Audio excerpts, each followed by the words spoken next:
When you're doing contingency planning, Ian, I don't know whether you set percentage possibilities numbers to things that you worry about.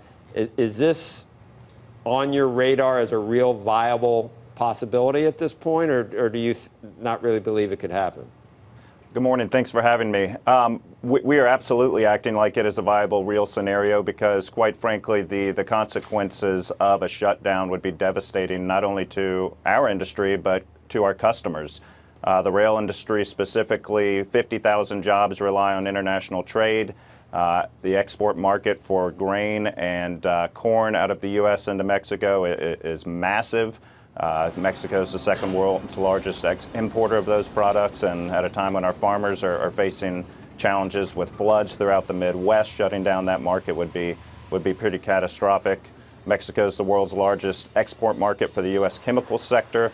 Again, we've got an integrated North American supply chain, and shutting off that ability to move back and forth across the border would have largely immediate impacts across any numbers of sectors in our economy. I understand what the consequences are. That was my point. So knowing that the president's aware of these consequences, you think it's a 50% possibility, a 20% possibility, 80%? I mean, what's a realistic number for whether you think this is something that you're actually going to have to deal with?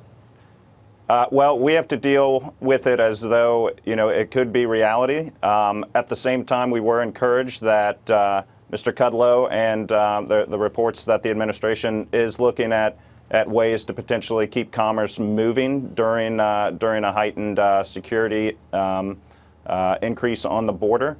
We certainly understand the need to have safe and secure borders, but you've got to balance that with the free flow of commerce. So we have to take the administration seriously when it brings up the notion of a shutdown or even a slowdown at our nation's freight ports.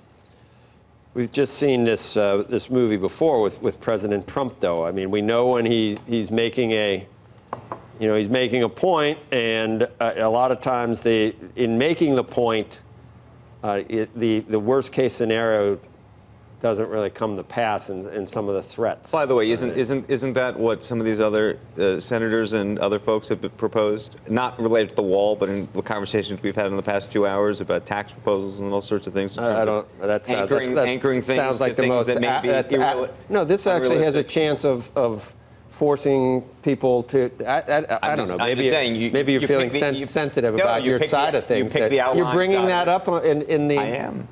That's silly. Anyway, so Ian, I mean, I look at these numbers. These numbers got to be. They got to be apparent to Larry Kudlow. I'm sure he knows the exact numbers that you're talking about. He talks to Trump. I mean, there's no way that. I mean, in terms of economic activity, I hear the rhetoric about security, but I can't imagine that the worst case scenario would come to pass. But you're certainly we're hopeful that's certainly not the case. And again, we think a balance can be struck, and the economy and the trading relationship with Mexico is too important to shut that down.